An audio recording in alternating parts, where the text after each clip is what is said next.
حكايه يعني. برغم كده سبحان الله الاكل بيطلع ما شاء الله تحفه يعني، بس ساعات بيطلع برضو ايه محتاج سمنه وكده، في حاجات بتبقى محتاجه سمنه ساعات، فما بكترش. انا حطيت دلوقتي بصوا قد ايه يعني، نتفه لا تذكر حرفيا.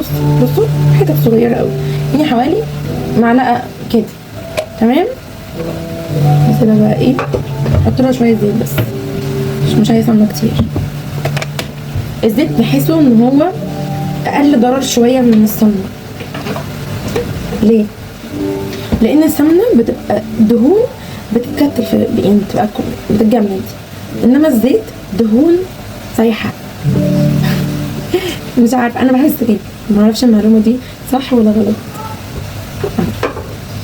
انت بقى ايه، نعلي شويه، هنسيب البطاطس على النار بتتقلى ورايا، وبعمل معاكم ايه البسطرمه والبيض. وفي حاجه بقى يعني برضو عايزه اتكلم عنها. ناس كتير في جروب البلاك ليست، جروبات البلاك ليست، بلاقي ناس كتير منزله يعني مشاكل عبيطه كان ممكن يعني يبعدوها عنهم. مش مشاكل عبيطه بمعنى مشاكل عبيطه، مشاكل عبيطه ان هم كانوا ممكن يتخطوها من البدايه، مش كانوا يحصل المشاكل دي ويقعوا في الغلط ده، او مثلا الناس دي تضحك عليهم في الفلوس دي.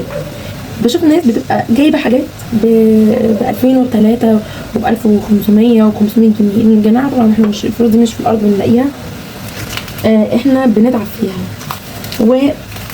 وبزعل قوي لما بلاقي حد بيبقى زعلان قوي ومتضايق ومنزل البلاك ليست دي وبيتكلم بيقول ازاي اتسرق كده ويضحك عليا ومش عارفه ايه والكلام ده. طب انتوا ليه من البدايه تحطوا نفسكم في المحاضره ده؟ مش في محلات؟ انا عايزه افهم، مش في محلات؟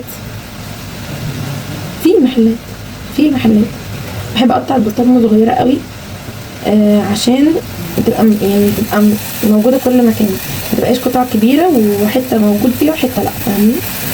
بحبها ان هي تبقى صغيره.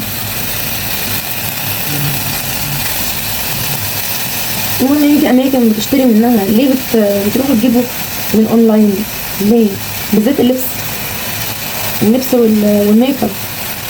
الميك اب يعني اللوكال براند عادي ممكن تشتروه من بره، انما الميك اب البراند ممكن تشتروه تبع سيلر ولا من سيلر ولا حاجه موثوق منها عن طريق واحده ميك اب ارتست عارفاها اتعاملت معاها. يا ريت ما تفكوش يا جماعه الحاجات دي بجد، عشان ما تقعوش في الوقعات المنيله دي. يا ريت بجد، انا بتكلم بمصلحه اي حد والله، مش يعني ماليش مصلحه في الحاجات دي.